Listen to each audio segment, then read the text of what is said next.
The FIFA World Cup is watched by 5 billion people. It is the single most watched event in human history.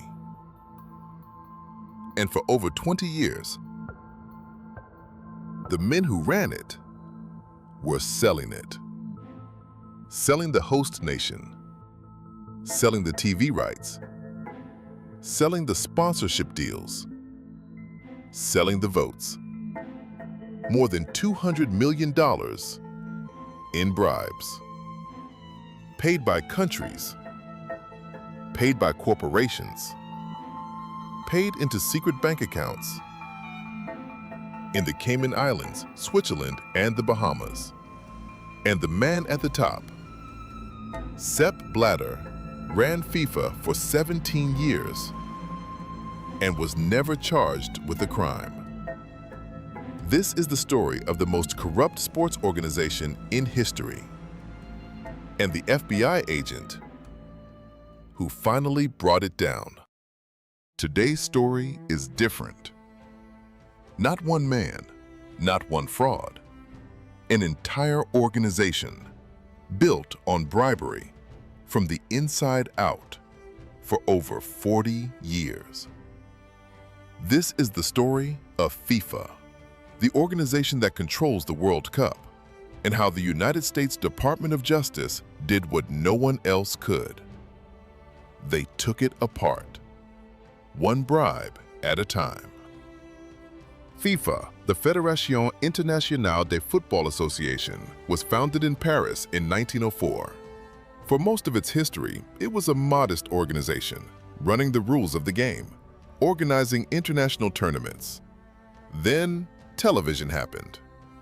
When the 1994 World Cup was held in the United States, 3.6 billion people watched. Suddenly, FIFA controlled the most valuable sporting event on Earth. And the men who ran it realized something powerful. They had something every country wanted, every broadcaster wanted, every corporation wanted: the World Cup.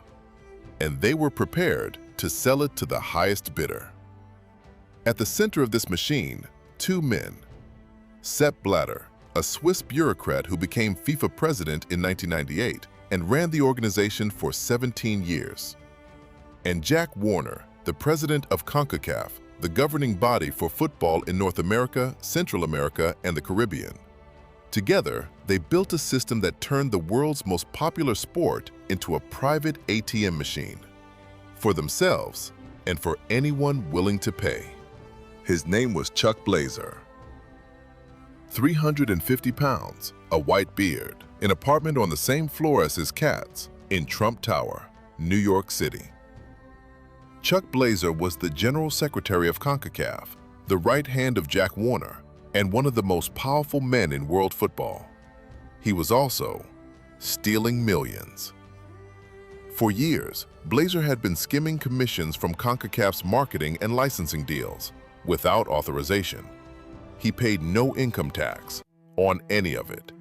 In 2011, a public falling out between Blazer and Warner caught the attention of the IRS. FBI Special Agent Jared Randall, a soccer fan who had attended the 1994 World Cup, began building a case. When investigators approached Blazer, they didn't just have tax charges, they had everything. Blazer made a decision. He would cooperate. For the next 2 years, Chuck Blazer attended FIFA meetings wearing a wire hidden in his key fob. He sat next to Sepp Blatter. He shook hands with FIFA vice presidents. He smiled for photographs and recorded everything.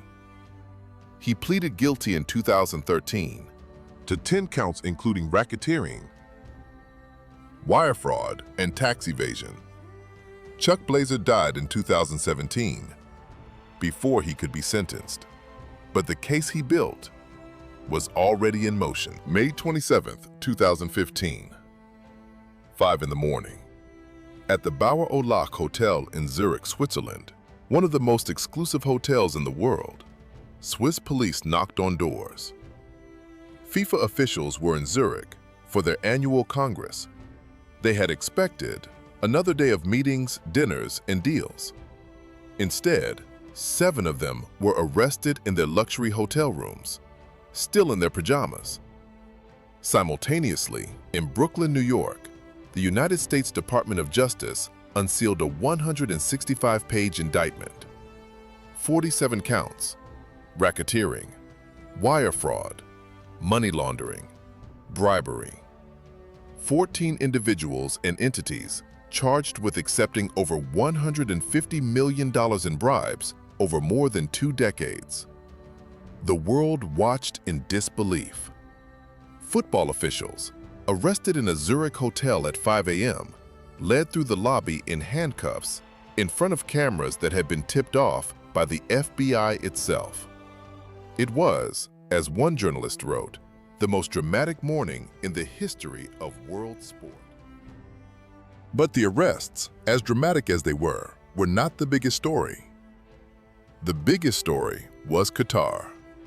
In December 2010, FIFA's executive committee voted to award the 2022 World Cup to Qatar, a country with no football tradition, a country where summer temperatures regularly exceed 45 degrees Celsius, a country roughly the size of Connecticut. The decision shocked the world. The United States, the heavily favored bidder, had lost. Investigators later concluded that Qatar had paid approximately $400 million to influence World Cup votes. $400 million. Paid to football officials, sports marketing executives, and intermediaries across 3 continents. South Africa, which had hosted the 2010 World Cup, was alleged to have paid $10 million to CONCACAF officials, including Jack Warner, to secure their votes. Russia, which hosted the 2018 World Cup, faced similar allegations. 2 consecutive World Cups allegedly bought. The World Cup, the most watched event in human history, had become a product for sale. And Sepp Blatter? 4 days after the Zurich arrests, he was re-elected as FIFA president, unopposed. 6 days later, he announced his resignation. In October 2015, he was suspended by FIFA's Ethics Committee. In December 2015, he was banned from all football activities. Swiss prosecutors opened a criminal investigation. In 2023, the case was closed without charges. Sepp Blatter, who ran FIFA for 17 years, who presided over $200 million in corruption, was never convicted of a crime.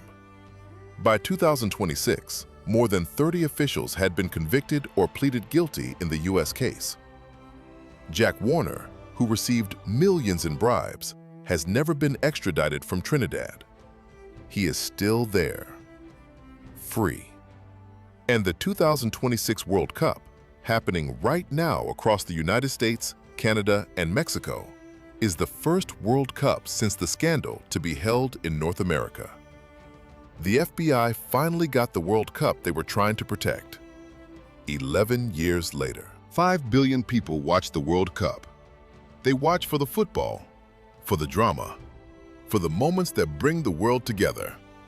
What they don't see is what happens behind the closed doors, in the hotel rooms, in the bank accounts, in the secret meetings where nations buy and sell the right to host a tournament watched by half the world.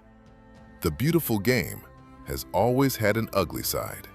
And as long as 5 billion people keep watching, the money will keep flowing.